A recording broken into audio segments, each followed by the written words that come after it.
اللہ نے تمہیں دنیا میں کس مقصد کے لیے بھیجا تھا؟ اپنی معرفت حاصل کرنے کے لیے۔ جب تم نے اپنی معرفت ہی اللہ کی معرفت ہی حاصل نہ کی تو بتاؤ کہ تمہیں کیسے مقام حاصل ہو سکتا ہے؟ نماز پڑھنے کے لیے قرآن میں اللہ نے فرمایا ان الصلاۃ تنہی عن الفحشاء والمنکر، کہ نماز جو ہے وہ بے حیائی اور برے کاموں سے کیا کرتی ہے؟ روکتی ہے۔ مسیحیں جاننے ہیں 5 ٹائم چھڑ کے 9 ٹائم پڑھ دیا، 4 بھی پڑھ دیا، اشراق بھی پڑھ دیا، ابابین بھی پڑھ دیا، تہجد بھی پڑھ دیا، باہر نکل رہے ہیں بے حیائی بھی کر دیا، برے کام بھی کر دیے، جھوٹ بھی بولی دا، فراڈ بھی کری دا، دنگا بھی کری دا، سب کچھ کری دا۔ بھائی نماز نے کیا کیا؟ بھائی نماز کا تو مقصد تھا کہ وہ بے حیائی اور برے کاموں سے روکے۔ تو جب تمہیں باہر نکل کے وہ اثر ہی نہ ہوا تو بتاؤ کہ تجھ میں قصور ہے یا نماز میں قصور ہے؟ نماز میں قصور ہے یا نماز پڑھنے والے میں قصور ہے؟ تو پتہ چلا کہ نماز پڑھنے والے میں قصور ہے۔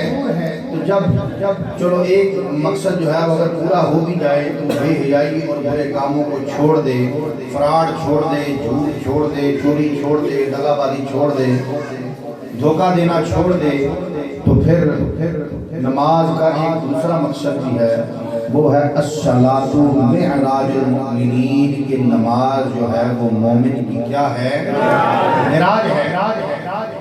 اب ایک ہے نبی کی معراج اور ایک ہے مومن کی معراج۔ دونوں میں فرق کیا ہے؟ فرق دونوں کا یہ ہے کہ مومن کی معراج کیا ہے اور حضور کی معراج کیا ہے؟ حضور کی معراج یہ ہے کہ عرش سے نور چلا اور حرم تک پہنچا، سلسلہ میرے گناہوں کا کرم تک پہنچا۔ عرش سے نور چلا اور حرم تک پہنچا، سلسلہ میرے گناہوں کا کرم تک پہنچا۔ اور یا رسول اللہ تیری معراج کے تو لوح و قلم تک پہنچا اور میری معراج میں تیرے قدم تک پہنچا۔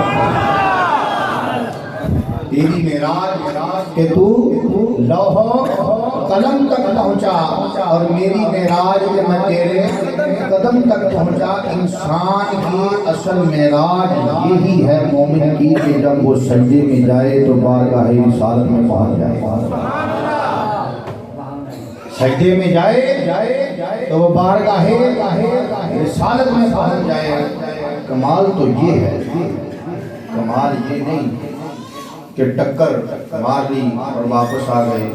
علامہ اقبال نے اسی سجدے کو کہا کہ ایک سجدہ جسے تو گراں سمجھتا ہے، ایک سجدہ جسے تو گراں سمجھتا ہے، ہزار سجدوں سے دیتا ہے آدمی کو نجات۔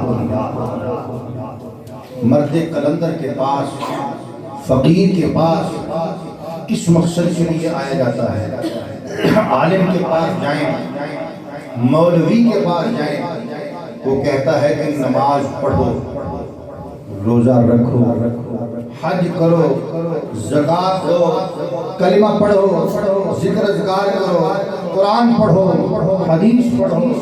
لیکن جب مرد قلندر کے پاس آئیں تو کہتا ہے کہ نماز پڑھو، پر اس طرح پڑھو کہ نماز پڑھنے سے تجھے نماز والا مل جائے۔ قرآن پڑھو تو اس طرح پڑھو کہ قرآن پڑھنے سے تجھے قرآن والا مل جائے۔ حدیث پڑھو تو اس طرح پڑھو کہ حدیث پڑھنے سے تجھے حدیث والا مل جائے۔ اگر ذکر کرو تو اس طرح کرو کہ ذکر کرنے سے تجھے ذکر۔ میں آپ سے ایک سوال پوچھتا ہوں کہ انسان کو اللہ رب العزت نے دنیا میں کس مقصد کے لیے بھیجا؟ اگر تو اللہ نے انسان کو دنیا میں کمائی کرنے کے لیے بھیجا، رزق کی تلاش کرنے کے لیے بھیجا، بچے پیدا کرنے کے لیے بھیجا، یہ تو کام جانور بھی کرتے ہیں۔ یہ کام تو جانور بھی کرتے ہیں، پرندے بھی کرتے ہیں، تو انسان میں اور حیوان میں فرق کیا ہوا؟ اللہ رب العزت نے انسان کو دنیا میں جس مقصد کے لیے بھیجا، وہ مقصد کیا ہے جس کے لیے انسان کو اللہ نے اشرف المخلوق بنایا؟ وہ اصل میں مقصد کیا تھا؟ وہ مقصد اصل میں یہ ہے کہ اللہ رب العزت نے انسان کو دنیا میں اس مقصد کے لیے بھیجا کہ وہ میری پہچان کرے۔ کیوں؟ اس لیے کہ حدیث قدسی ہے کہ کنت کنزا مخفیا فاحببت ان عرف فخلقت الخلق۔ اب شاید کسی شخص کے ذہن میں یہ سوال ہو کہ اللہ نے انسان کو دنیا میں اپنی معرفت حاصل کرنے کے لیے کیوں بھیجا، یہی ڈیوٹی کیوں لگائی؟ تو میں آپ کو اس کی مثال جو ہے وہ عرض کر دیتا ہوں، اس کی دلیل جو ہے وہ عرض کرتا ہوں کہ حدیث قدسی ہے کنت کنزا مخفیا،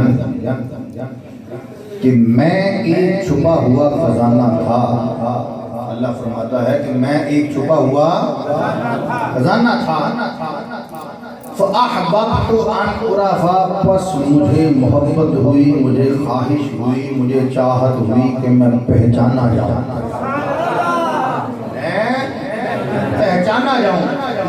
میں پہچانا جاؤں۔ فَخَلَقْتُ الْخَلَقَ، تو میں نے مخلوق کو تخلیق کر دی۔ اب مخلوق کو اللہ رب العزت نے کس لیے تخلیق کر دیا؟ کہ میں پہچانا جاؤں۔ اس مقصد کے لیے اللہ نے مخلوق کو پیدا فرمایا۔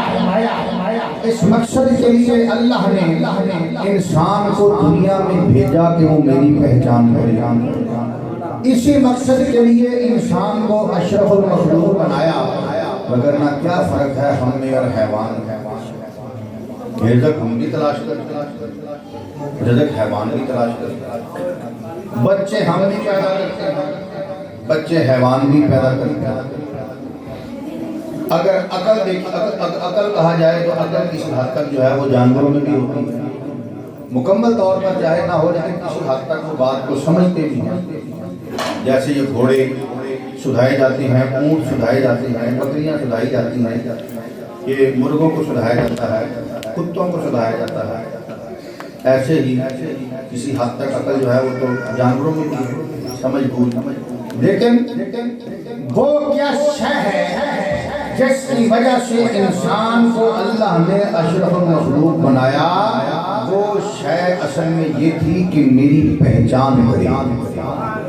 اللہ نے انسان کو دنیا میں بھیجا اپنی پہچان کرنے کے لیے، معرفت الہی حاصل کرنے کے لیے، عشق الہی حاصل کرنے کے لیے، اللہ کا قرب حاصل کرنے کے لیے، وصال الہی حاصل کرنے کے لیے، اس مقصد کے لیے دنیا میں اللہ نے انسان کو بھیجا۔ میاں سمجھ میں آ رہی اوپر سے گزر گھرداری پوری نہیں ہوندی، بال بچڑداری پوری نہیں ہوندی، یہ نہیں ہوتا، وہ نہیں ہوتا۔ بھائی جب تم نے اپنے اصل مقصد کی طرف توجہ چھوڑ دی، تمہیں اس چیز کا بیان ہی نہ رہا کہ تم کہاں سے آئے تھے، کس لیے آئے تھے، کہاں پر تمہیں بھیجا گیا ہے اور تمہیں کل کو کہاں پر جانا ہے، جب تمہیں اس چیز کا بیان نہ رہے تو بتاؤ کہ اس مالک کی برکت جو ہے وہ کیسے حاصل ہوگی؟ بتاؤ اس مالک کی برکت کیا حاصل ہو سکتی ہے کہ جب تک اصل مقام کی طرف توجہ نہ رہے؟ جتنے بھی صوفیاء، چاہے سلسلہ چشتیہ کے ہوں، قادریہ کے ہوں، سہروردیہ کے ہوں، نقشبندیہ کے ہوں، اویسیہ کے ہوں، جتنے بھی مشائخ، جتنے بھی سلاسل طریقت ہیں، سب کا منشور، سب کا دستور یہی رہا کہ یہ سمجھو کہ اللہ نے انسان کو دنیا میں بھیجا کس لیے؟ بھیجا کس لیے؟ اپنی معرفت حاصل کرنے کے لیے، اپنی پہچان حاصل کرنے کے لیے۔ تو سوال یہاں پر یہ پیدا ہوا، اب اتنی بات تو آپ کو سمجھ میں آ گئی نا کہ اللہ نے انسان کو دنیا میں کس مقصد کے لیے بھیجا؟ اپنی معرفت حاصل کرنے کے لیے، پہچان حاصل کرنے کے لیے۔ اس کی دلیل کیا ہے کہ فرمایا میں چھپا ہوا خزانہ تھا، مجھے محبت ہوئی کہ میں پہچانا جاؤں، میں پہچانا جاؤں۔ تو پہچان کس نے کرنی ہے؟ آپ نے اور میں نے۔ کہاں پہ رہ کر؟ اس دنیا میں رہ کر۔ تو جس نے اس دنیا میں رہ کر اللہ کی پہچان نہ کی تو وہ کیا ہے؟ وہ اندھا ہے۔ تو قرآن کہتا ہے کہ جو اس جہان میں اندھا ہے، وَمَنْ كَانَ فِي هَٰذِهِ أَعْمَىٰ فَهُوَ فِي الْآخِرَةِ أَعْمَىٰ۔ جو اس جہان میں اندھا ہے، جس نے اس جہان میں اپنے رب کی پہچان نہیں کی، وہ اگلے جہان میں بھی اپنے رب کی پہچان نہیں کر سکتا۔ تو پتہ چلا کہ اللہ نے انسان کو دنیا میں کس مقصد کے لیے بھیجا؟ اپنی معرفت کے لیے، اپنی پہچان کے لیے۔ اب سوال یہاں پر یہ پیدا ہوتا ہے کہ اللہ کی پہچان کیسے ہو سکتی ہے؟ اللہ کی پہچان کیسے ہو سکتی ہے؟ سمجھ میں آ رہی ہے نا؟ نہ سمجھ میں آئے تو مجھے بتلا دینا ہے کہ قبلہ آپ کی بات سمجھ نہیں آ رہی۔ اگر سمجھ میں آئے نا گل دا بلدا ضرور دینا ہے تاکہ پتہ لگے گل جڑی نا سمجھ آندی پئی ہے۔ اے نہ ہوے کہ میں جناب سویرے اٹھ کے پوچھاں تے تسی آکھو کہ ایویں ساری رات روندے نے تے مریا تے کوئی نہیں۔ اے نہ ہوے کہ سویرے اٹھ کے آکھو نے کہ حضور نے کی کلام کیتا، نے کہ سرکار نے بڑا کلام فرمایا، نے کہا کی کلام کیتا، نے کہا حضور نے ہیر بیان کیتی، نے کہا ہیر کی سی، نے کہا بڑھی سی تو بندہ نے کہا سچی گل ہے سو میں کو بتائی ہیر بڑھی سی کہ بندہ تے گل اے جی گل سمجھ آوے نا گل دا بلدا ضرور دینا، نہ سمجھ آوے تو میں دوبارہ جڑا ہے پوچھ لینا، میں دوبارہ پیچھے سمجھا دیاں گا۔ نعرہ تکبیر،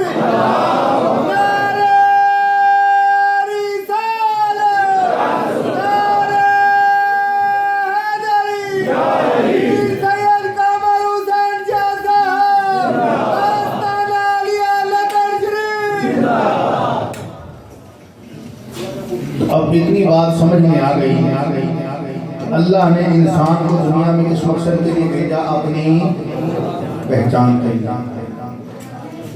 تو سوال یہ پیدا ہوتا ہے کہ اللہ کی پہچان کیسے ہو سکتی ہے؟ ذہن میں سوال اٹھا کہ اللہ کی پہچان کیسے ہو سکتی ہے؟ اب یہاں پر آپ کو میں ایک مثال دوں گا۔ موٹر سائیکل چلانی سیکھنی ہو تو کس سے چلانی سیکھیں گے؟ اناڑی سے یا کلاڑی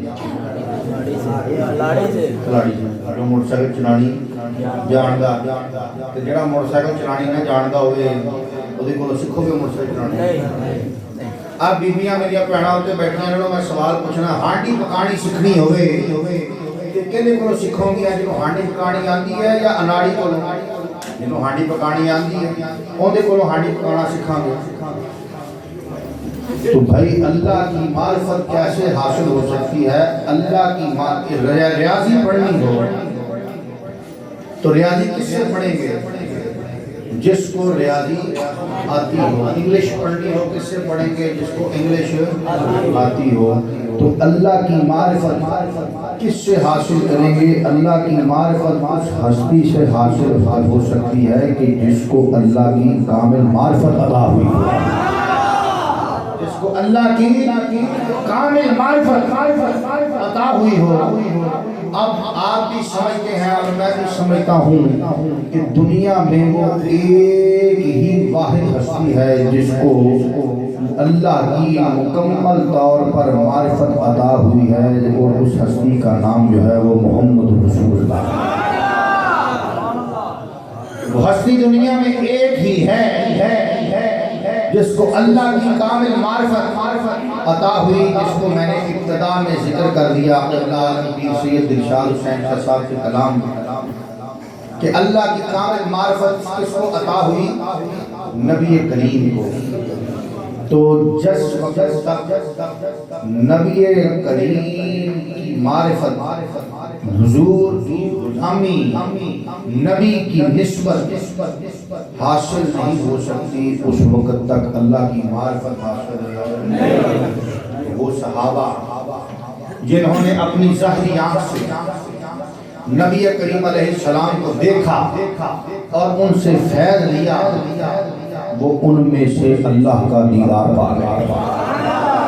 وہ صحابہ جنہوں نے حضور کو دیکھا اور عشق والی آنکھ سے دیکھا، عشق والی آنکھ سے دیکھ کر انہوں نے کہا کہ یا رسول اللہ سبھی پاکیزگی قربان تجھ پہ، کیونکہ حضور نے خود فرمایا انا احمد، حضور کا نام کیا ہے؟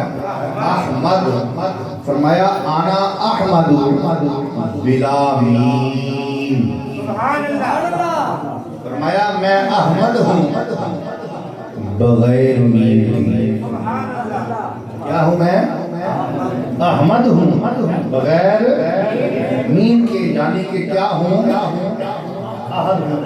بدر شاہ صاحب فرمایا کہ میں احمد ہوں بغیر میم کے، یعنی کہ کیا ہوں؟ احد ہوں۔ فرمایا انا عرب بلا عین، میں عرب ہوں بغیر عین کے، یعنی کہ کیا ہوں؟ رب۔ عرب میں سے عین نکال دیا جائے تو کیا بنتا ہے؟ رب۔ یہ خود حضور کا فرمان ہے، احادیث کی کتاب میں لکھا ہے۔ کسی کو میری بات میں شک ہو وہ نکال کر دیکھ لے، حضور نے خود فرمایا انا احمد بلا میم، انا عرب بلا عین، میں احمد ہوں بغیر میم کے، میں عرب ہوں بغیر عین کے، یعنی کہ احد ہوں، رب ہوں۔ پھر جنہوں نے اس فرمان کو سنا، اعتراض کرنے والے اعتراض کرتے رہتے ہیں، مخالف کی عجب دیکھوں یہ کیا گفتار ہوتی ہے، وہ کیا جانے کہ نور حق کی کیا رفتار ہوتی ہے۔ مخالف کی عجب دیکھوں کہ کیا گفتار ہوتی ہے، وہ کیا جانے کہ نور حق کی کیا رفتار ہوتی ہے۔ جب عشق والوں نے حضور کا یہ فرمان سنا اور عقل کو ہٹا دیا، عشق کی آنکھ سے دیکھا، پھر انہوں نے کیا دیکھا کہ یا رسول اللہ سبھی پاکیزگی قربان تجھ پہ بن کے ایسا ظاہر آ گیا ہے، سبھی پاکیزگی قربان تجھ پہ بن کے ایسا ظاہر آ گیا ہے، اور جو تجھ کو دیکھ لے یا رسول اللہ، جو تجھ کو دیکھ لے وہ منہ سے بولے خدا پردے سے باہر آ گیا ہے۔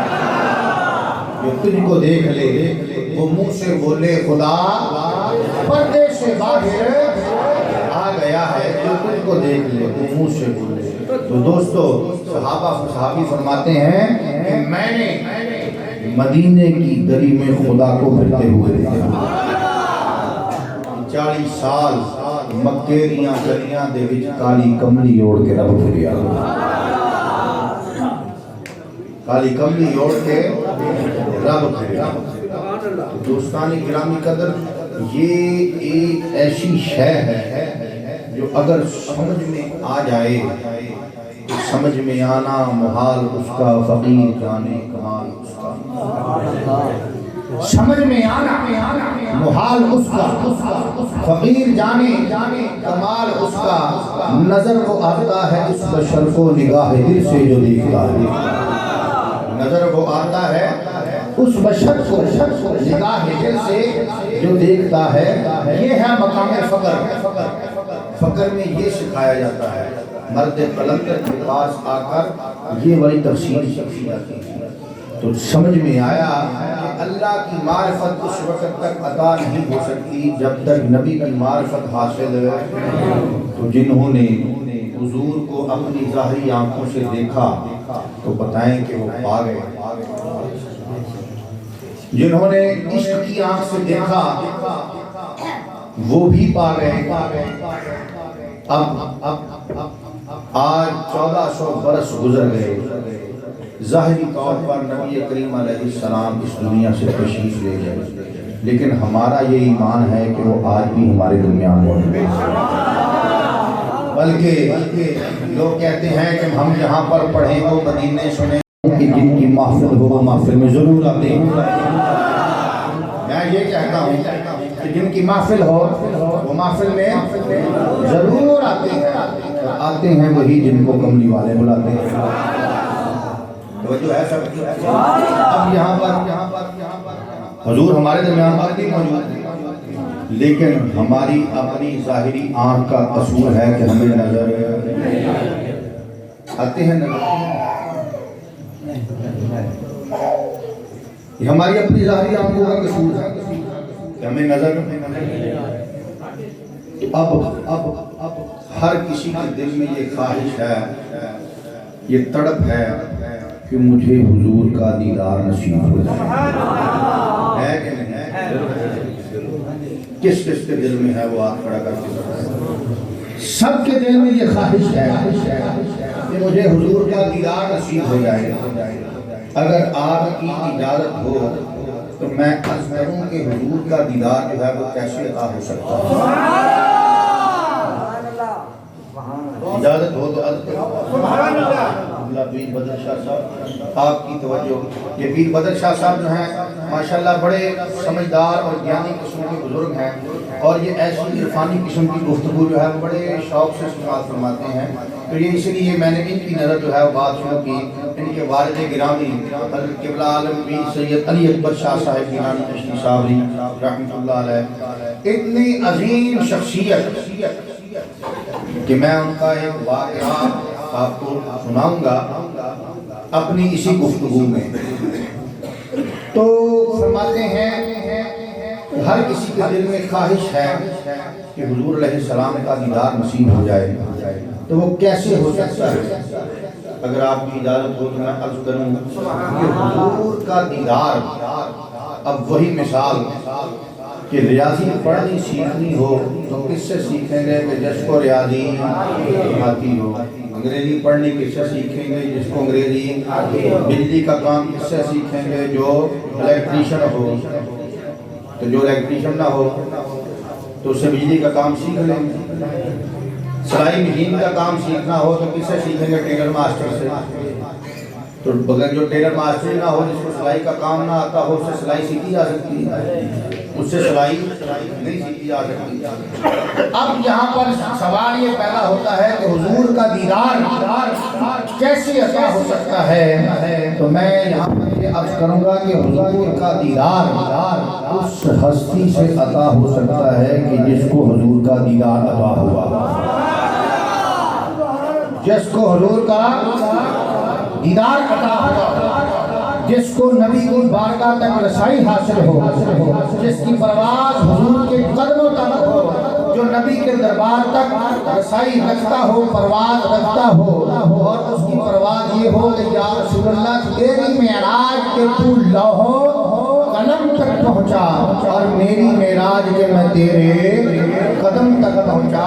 وہ یہ ہستیاں جو ہیں وہ ہیں کہ جنہوں نے حضور کا دیدار حاصل کیا۔ وہ ہستی کون ہے؟ وہ لاہور میں داتا گنج بخش علی حجویری ہے، وہ اجمیر میں خواجہ معین الدین چشتی اجمیری ہے، وہ پاک پتن میں بابا فرید الدین گنج شکر ہے، وہ کلیئر میں مخدوم علاؤ الدین علی احمد صابر ہے، وہ پانی پت میں شمس الدین پانی پتی ہے، وہ گنگوہ میں شیخ عبد القدوس گنگوہی ہے، اور وہ لدھڑ میں پیر سید محمد حسین شاہ ہے۔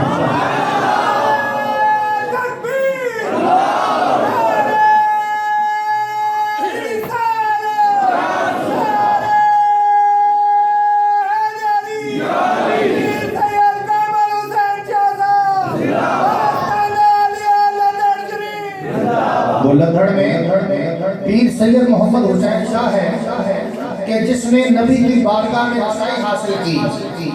مرشد کا کام کیا ہوتا ہے؟ مرشد کا کام ہوتا ہے اپنے مرید کو اٹھا کر بارگاہ رسالت میں پہنچا دے۔ مرید کا مقصد مرید ہونے کا اصل مقصد کیا ہے کہ حضور کی بارگاہ تک رسائی حاصل ہو جائے. اور مرشد کا کام کیا ہے کہ وہ مرید کو اٹھا کر بارگاہ رسالت میں پہنچانے. کیوں؟ اب وہ کیسے ہو سکتا ہے؟ اب آپ کو میری بات سمجھ میں آئی؟ مرشد اصل میں کس کام کے لیے پکڑا جاتا ہے؟ حضور کا دیدار کیسے عطا ہو سکتا ہے؟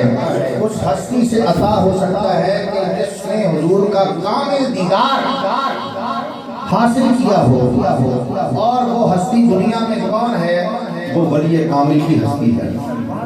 وہ ولی کامل کی ہستی ہے کہ جس کو حضور کا کامل دیدار عطا ہوا ہو. اور جس نے حضور کا کامل دیدار حاصل کرنا ہو اس کو چاہیے کہ کسی ولی کامل کی غلامی اختیار کرے. کسی ولی کامل کی غلامی اختیار کر لے. اب بندہ کہتا ہے کہ لو جی میں مرید تو ہوا لیکن مجھے کچھ نہیں ملا، مجھے وہ منزل نہیں ملی. بھائی منزل تجھے کیسے مل سکتی ہے جب تک تم نے اپنا آپ ہی قربان نہیں. بات تو پھر وہی ہے کہ اپنی اولاد سے، اپنے ماں باپ سے، اپنے جان مال سے، اپنے دوست احباب سے اور اپنے آپ سے زیادہ جو ہے وہ نبی کی ذات کے ساتھ عشق کی ہے. اور وہ عشق رکھ کر ولی قلندر کی بارگاہ میں آیا جائے. جب بندہ وہ عشق رکھ کر مرد قلندر کی بارگاہ میں آئے اور یہ ایمان رکھ کے آئے کہ میں نے ولی کامل کی بارگاہ سے حضور کی بارگاہ تک رسائی حاصل کرنی ہے تو وہ مرشد کی نسبت اس کو اٹھا کر ایک نہ ایک دن بارگاہ رسالت میں ضرور پہنچا دیا جائے. توجہ ہے سب؟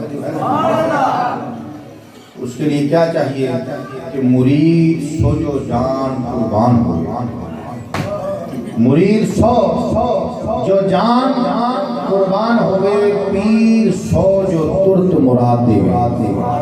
لوگ آج کل تو لوگ تعویذ گڑھنے کے لیے مرید ہوتے ہیں نا، دم درود کے لیے مرید ہو جاتے ہیں. لوگ جو ہے وہ بس یہ اللہ اللہ کروانے کے لیے کہ جی مرشد دعا کریں گے کاروبار ذرا خوب چلے گا، ٹھیک ہے نا، برکت ذرا خوب رہے گی. بھائی کیا ہم نے اس مقصد کے لیے مرشد کو پکڑا؟ لوگ کہتے ہیں کہ دنیا داری میں تو کرنی ہے، بالکل کرنی چاہیے. میں بالکل اس چیز کے حق میں ہوں کہ کرنی چاہیے. لیکن جو شخص اس دنیا داری کو اثر بنا لے، اپنی حقیقی منزل بھول جائے تو وہ شخص جو ہے وہ گمراہ ہو جائے گا. مرید سو جو جان قربان ہوئے، پیر سو جو ترت مراد دے. اسے چاہیے کہ اپنی اصل مقام کی طرف، اپنی اصل منزل کی طرف، اپنی اصل حقیقت کی طرف غور کرے کہ وہ کہاں سے آیا ہے، اس نے کہاں پر جانا ہے، کہ بطور فدیہ اس قربانگاہ کی جانب کہاں سے ہانک کر لایا گیا. بطور فدیہ اس قربانگاہ کی جانب کہاں سے ہانک کر لایا گیا ہوں. سنا ہے دانا بنے ابلیس و حوا، نہ بہکا ہوں نہ بہکایا گیا. جب تک مرشد کے اوپر یقین کامل نہ رکھا جائے اس وقت تک منزل حاصل. یہ پیر بدر شاہ صاحب بیٹھے ہیں، ان کے والد گرامی کا میں نے آپ کو نام بتلایا، پیر سید علی اکبر شاہ صاحب گیلانی چشتی صاحب رحمۃ اللہ علیہ. آپ فرماتے ہیں کہ آپ پیر علی اکبر شاہ صاحب فرماتے ہیں کہ میں شاہ پور شریف میں قبلہ عالم پیر سید محمد حسین شاہ کے پاس تھا. آپ کی خدمت میں اب توجہ کرنی اس مسئلے کے اوپر. شاہ پور شریف میں قبلہ عالم پیر سید محمد حسین شاہ صاحب کی خدمت میں تھا. تو وہاں پر اور بھی چند ایک درویش جو تھے وہ بیٹھے ہوئے تھے، جیسے وہ پیروں کے ساتھ خادم ہوتے ہیں، درویش ہوتے ہیں، خدمتگار ہوتے ہیں. تو وہاں پر خادم بیٹھے تھے.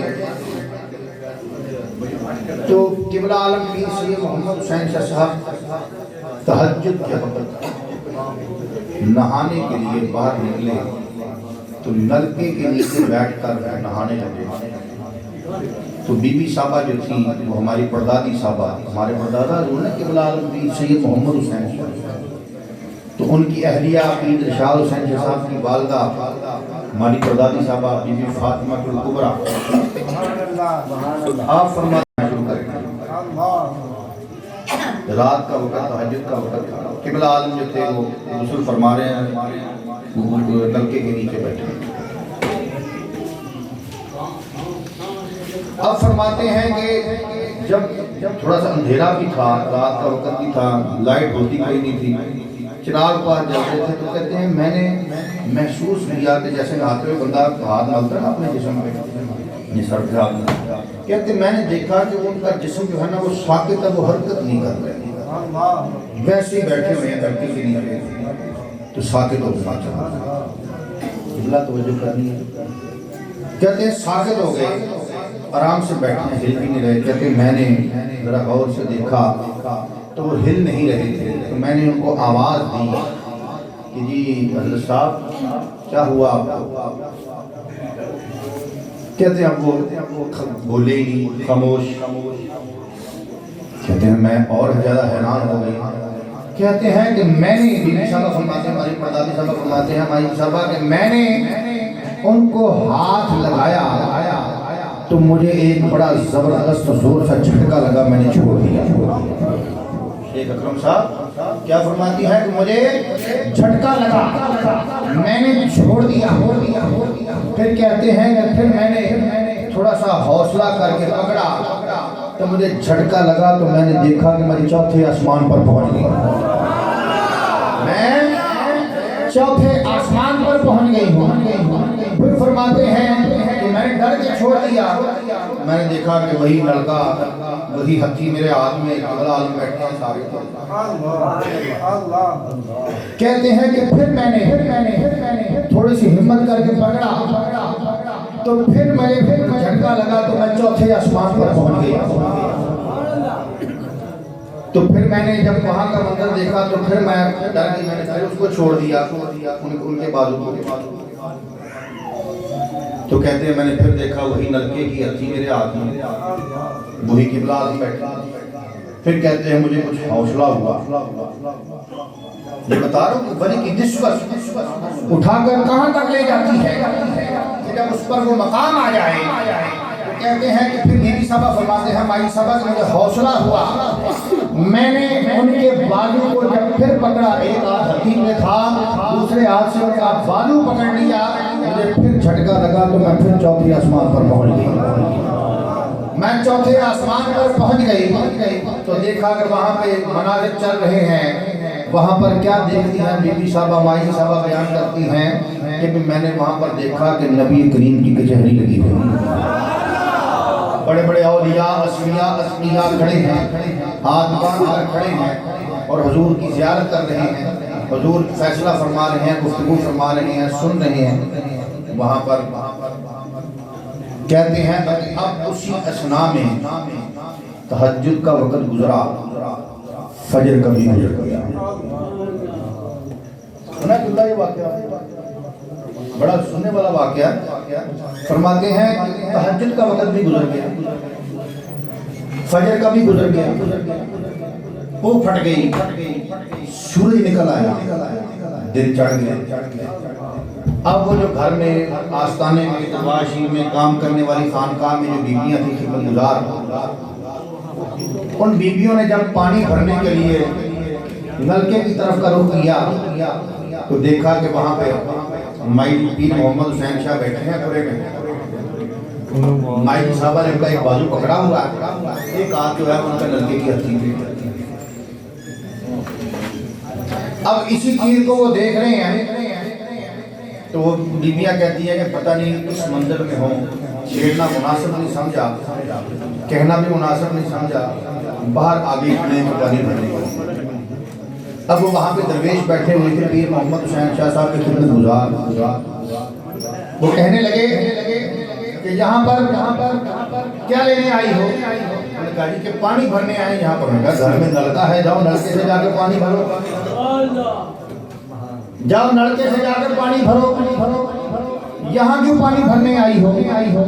تو وہ کہتی ہیں کہ وہاں پر قبلہ عالم نلکے کے نیچے بیٹھے ہیں اور صبح کے بیٹھے ہوئے ہیں. بی بی صاحبہ نے ان کا ایک بازو پکڑا ہوا ہے, ایک ہاتھ جو ہے وہ نلکے کی ہتھی پہ ہے.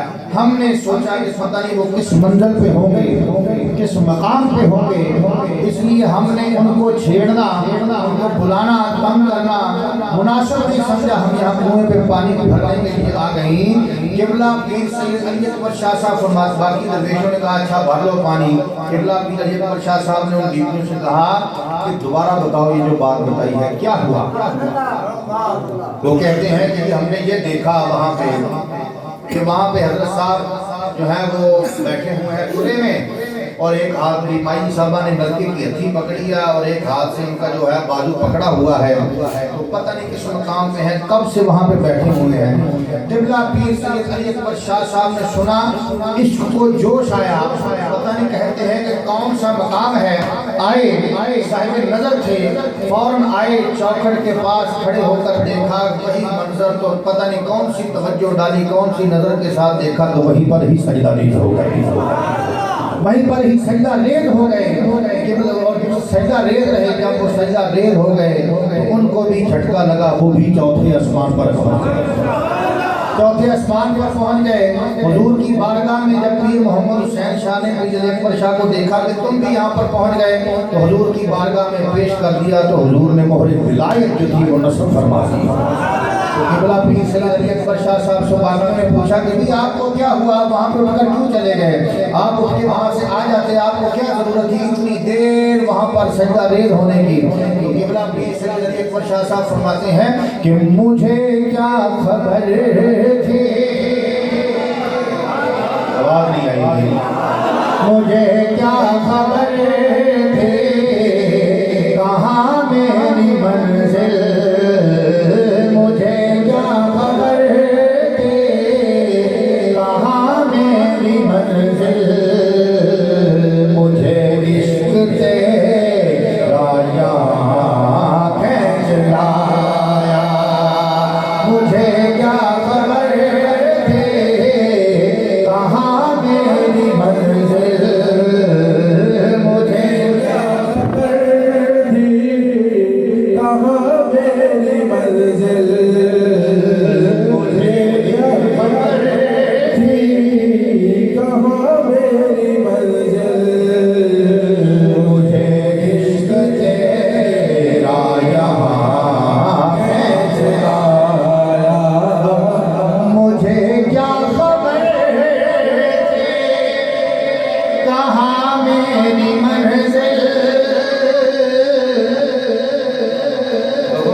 تو پیر علی اکبر شاہ صاحب فرماتے ہیں کہ مجھے کیا خبر تھی کہاں میری منزل, مجھے عشق تیرا یہاں کھینچ لایا, تجھے چھوڑ کر میں کہیں جا سکا نہ, تجھے چھوڑ کر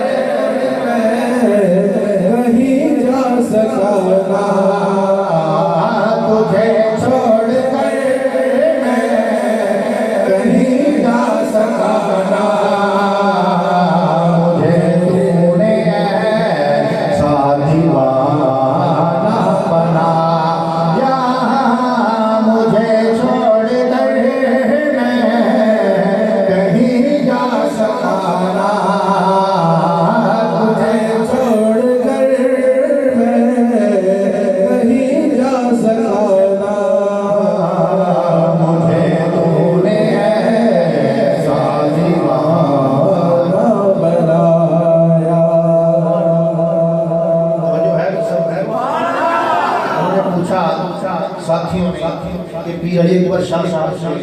کہ آپ کو کیا ہوا جو آپ نے وہاں پر جا کے ایسا کیا دیکھا پیر سید محمد حسین شاہ صاحب کو؟ تو پیر قبلہ عالم فرمائے وہ پیر علی اکبر شاہ صاحب فرماتے ہیں کہ میں نے پیر محمد حسین شاہ صاحب کو جب اس وجدان کے عالم میں بیٹھے ہوئے دیکھا تو منظر ایسا رچ گیا میری آنکھوں میں، میں سجدہ ریز ہو کر اس منظر کو پکایا، تو منظر اٹھا کر مجھے کہاں لے گیا؟ تو میں نے کہا کہ بسی میری آنکھوں میں صورت تمہاری،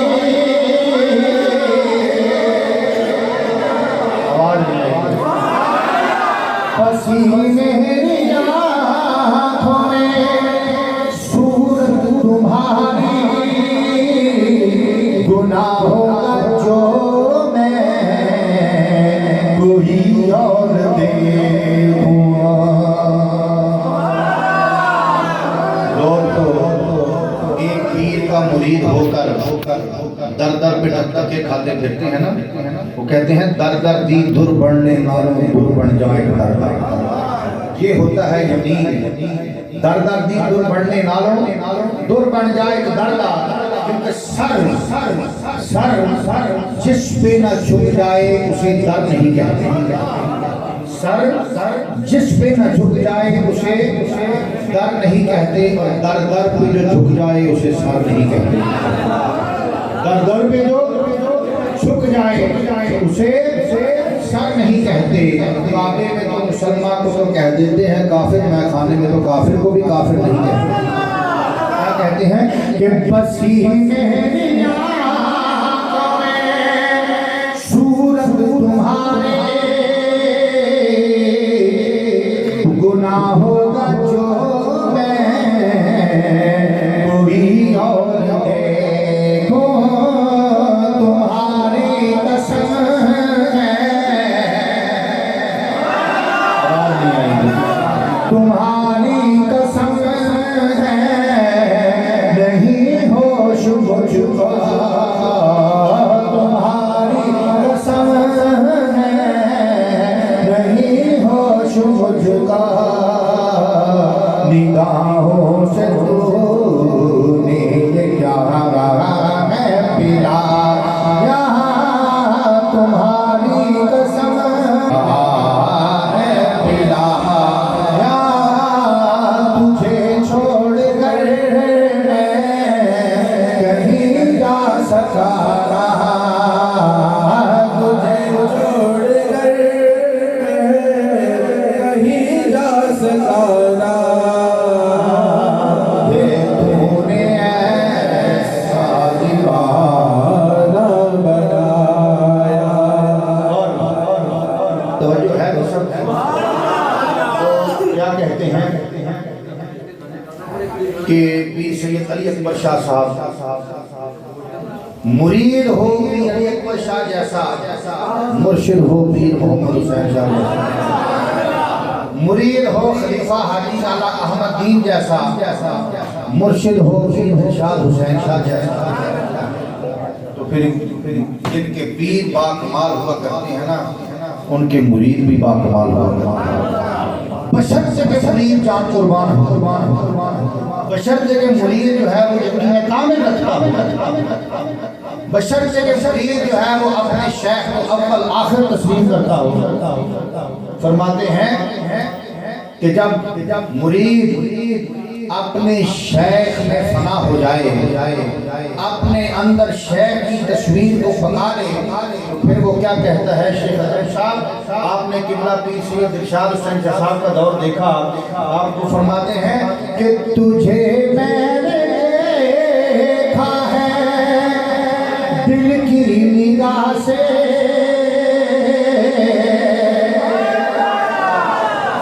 آواز نہیں آئی، تجھے میں نے دیکھا ہے دل کی نگاہ سے،